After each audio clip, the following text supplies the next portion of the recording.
Kung Fury, the film that asked the question, what if a movie had access to the 80s unlimited supply of cocaine, and the current decade's unlimited access to CGI? The answer is pretty fucking awesome. You got 80s synth pop, people flipping cars, people shooting each other randomly, sentient arcade cabinets rampaging through the streets, people's heads exploding, other things exploding, people needlessly jumping off of buildings, a dude who starts his car by shooting it, giving puppies the finger, flying through the air shooting, car crashes, helicopters, lasers, epic poses, one-liners, more explosions, ninjas, people getting chopped in half, lightning, Shaolin monks, and even more explosions. And that's just in the first 5 minutes. We follow Super Cop, Kung Fury, as he's hacked back in time to kill Hitler. And that's the entire plot. Do you really need anything more? I mean, I knew what I was coming into here, and after my description of the first minutes of the film, I can only assume you do too.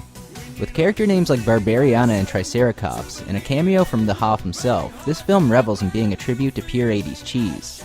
That makes this a clear instance where the overuse of CGI is not only acceptable, but welcome, because bad-looking CGI is part of the appeal.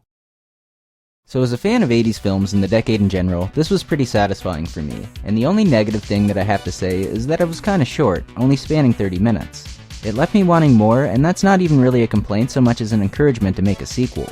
You heard me, Sandberg. Get on that. I expect at least 2 sequels and a Triceratops family comedy spin-off by the end of the decade. This film was fan-funded by over 17,000 people on Kickstarter, and made over 1 million views on the first day of its free release on YouTube. So odds are you've at least heard of it if you haven't already seen it.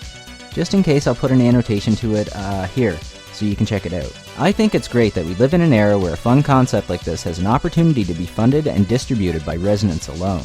It's amazing when you think about it, that we can just say, yeah, that sounds like a good idea, and collectively will it into existence.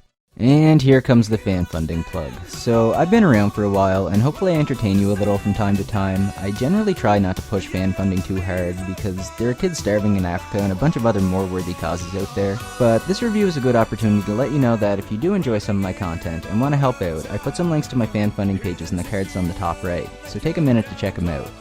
So those are my thoughts on Kung Fury. What are yours? Once again, this was Faded Dragon Tier. Thanks for watching. Peace out.